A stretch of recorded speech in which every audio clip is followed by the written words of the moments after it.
E aí, a reforma tributária está aí, mudando completamente as regras do jogo aqui no Brasil. Mas fica a pergunta: o que é que vai ser tributado e o que não vai?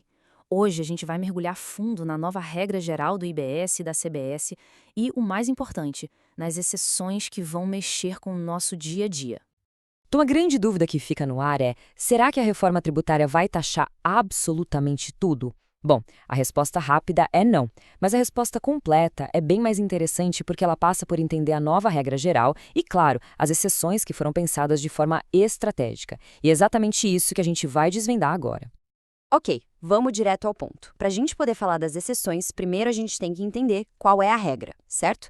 A reforma tributária basicamente concentra toda a tributação sobre o consumo em dois novos e grandes tributos.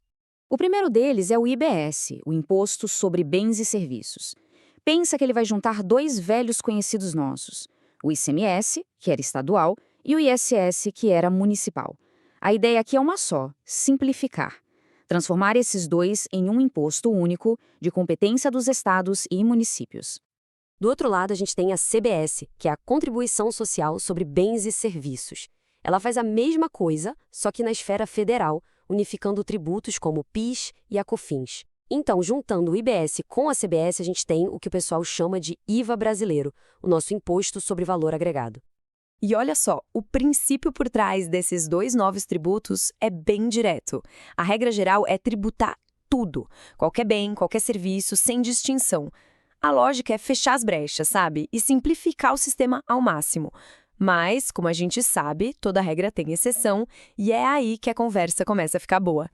Então vamos para a parte mais interessante. O que ficou de fora dessa regra geral?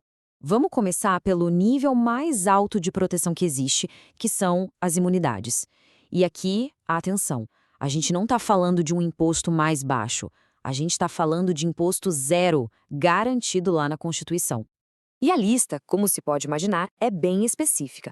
Por exemplo, exportações são imunes. Por quê? Para tornar o produto brasileiro mais competitivo lá fora. Ouro, quando é um ativo financeiro, um investimento, também entra na lista. E aí, para proteger certos valores da sociedade, a gente tem imunidade para templos religiosos de qualquer culto, para radiodifusão de som e imagem, que é gratuita, e, claro, para livros, jornais e periódicos, justamente para garantir o acesso à informação e à cultura. Beleza. Saindo das imunidades, a gente entra em outra categoria de benefício, a alíquota zero. Pode parecer a mesma coisa, né? Afinal, no fim do dia, o efeito no bolso é o mesmo, não se paga imposto. Mas, tecnicamente, tem uma diferença importante. Aqui o imposto existe, a operação é tributada, só que a taxa aplicada é de 0%. E é olhando para a lista da alíquota zero que a gente consegue ver muito claramente os objetivos sociais da reforma. Essa alíquota foi pensada para áreas que são consideradas essenciais, como produtos da cesta básica nacional, alguns dispositivos médicos, itens de acessibilidade para pessoas com deficiência e até certos serviços de educação, como é o caso do ProUni. Para deixar isso bem concreto, pensa numa cadeira de rodas. É um item fundamental para a mobilidade de muita gente, certo? Pois bem, ela vai ter alíquota zero de IBS e de CBS. Seguindo essa mesma linha, aparelhos auditivos também entram nessa lista de alíquota zero. Isso reforça bastante aquele foco que a lei quis dar em acessibilidade e inclusão social. E falando da nova cesta básica nacional, o foco dela ficou bem claro, viu? A lei vai priorizar alimentos mais naturais, frescos e aqueles minimamente processados. É, na prática, um incentivo fiscal direto para uma alimentação mais saudável para toda a população. Ok, então a gente já viu quem não paga nada, seja por imunidade ou por alíquota zero. Mas tem um terceiro grupo aí. São setores que vão, sim, pagar imposto, mas com desconto bem generoso na alíquota padrão. E o número-chave aqui é esse: 60%. É isso mesmo. Para uma lista de bens e serviços que foram considerados estratégicos, a lei garante uma redução de 60% na alíquota padrão do IBS e da CBS. É um alívio fiscal bem significativo, convenhamos. Esse gráfico aqui dá uma boa ideia dos principais setores beneficiados. Percebam as barras de saúde e educação. São áreas que recebem essa baita redução de 60%. E o mesmo vale para a cultura, o que funciona como um grande incentivo para produções artísticas e jornalísticas que são feitas aqui no Brasil. E se a gente for olhar a lista completa, ela é bem ampla. Ela cobre desde serviços de saúde e educação até insumos para o agronegócio e para a aquicultura. E olha que interessante, inclui também itens como produtos de higiene menstrual. Isso mostra uma preocupação bem grande em abranger diversas áreas importantes da sociedade. Beleza, mas aí surge a pergunta: como é que toda essa teoria, imunidade, alíquota zero, alíquota reduzida, como é que isso vai funcionar na prática? Lá na ponta, na hora de emitir uma nota fiscal.